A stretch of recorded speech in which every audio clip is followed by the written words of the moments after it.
আমার প্রথম কাজ হবে কাউন্দিয়াকে মিরপুরের সাথে সংযোগ করে একটি ব্রিজ সেতু নির্মাণ করব।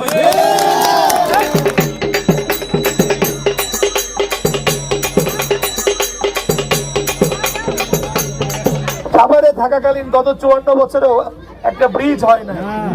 ব্রিজ হলো বিরুলিয়ায়, কিন্তু কাউন্দিয়াবাসী বঞ্চিত।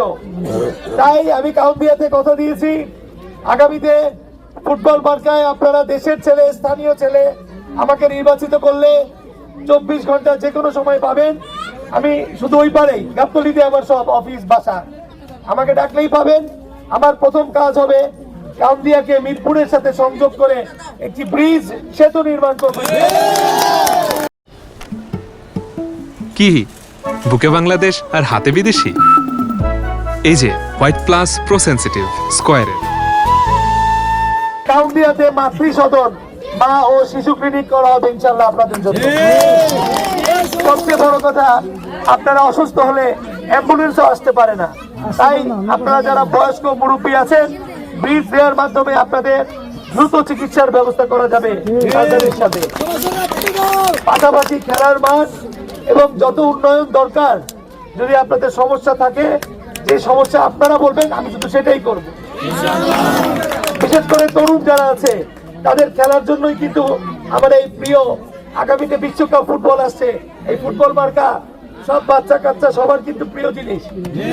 তাই এই ফুটবল আপনাদের এলাকার সকল সমস্যা দূর করবে জঞ্জাল আবর্জনা।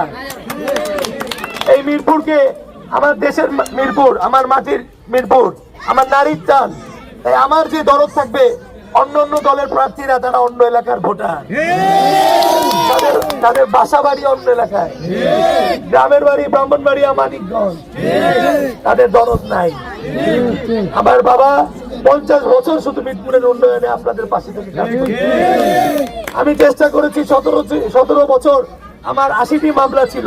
বিএনপির সকল নেতাকর্মীকে নিয়ে আমি পরিবারের মতো তাদেরকে আগলায় রেখেছিলাম।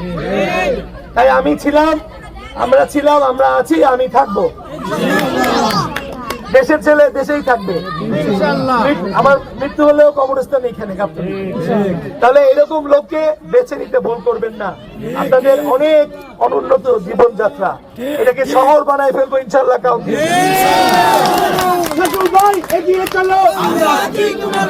খোলা দারুস সালামে আমার বাসা, ওই যে খালেক পাম্প দেখেন না, ওটা আমার বাসার দরজা খোলা, যে কোনো সময় আপনাদের সবাইকে দাওয়াত দিলাম। যখন খুশি আসবেন, চা পানি খেয়ে যাবেন। আপনাদের পাশে আছি, সুখ দুঃখে আছি। আপনাদের যে কোনো সমস্যা, যে কোনো উপকারে যদি আমি রাখতে পারি, আমি ব্যক্তি সাধু হিসেবে আপনাদের জন্য যথেষ্ট। ঠিক আছে? সময় এসেছে পরিবর্তনের। এখনকার যারা তরুণ প্রজন্ম, তারা প্রত্যেকেই তাদের বুদ্ধি মেধা দিয়ে এই কাউন্দিয়া না, সমগ্র মিরপুরের উন্নয়নে তারা আমার পাশে থাকবে। মুরব্বীদের শ্রদ্ধা করি, তাদের পরামর্শে আমরা কাউন্দিয়াকে নতুন করে গড়ে তুলবো। আপনারা অভিজ্ঞ, আপনারা কষ্ট করেন, আপনাদের এখান থেকে অনেকে বিদেশে আছে, চাকরি করে, তারাও ভোট দিচ্ছে আমাকে। তাই তাদের কষ্টের পয়সা এই এলাকার উন্নয়নে কাজে লাগানো হবে।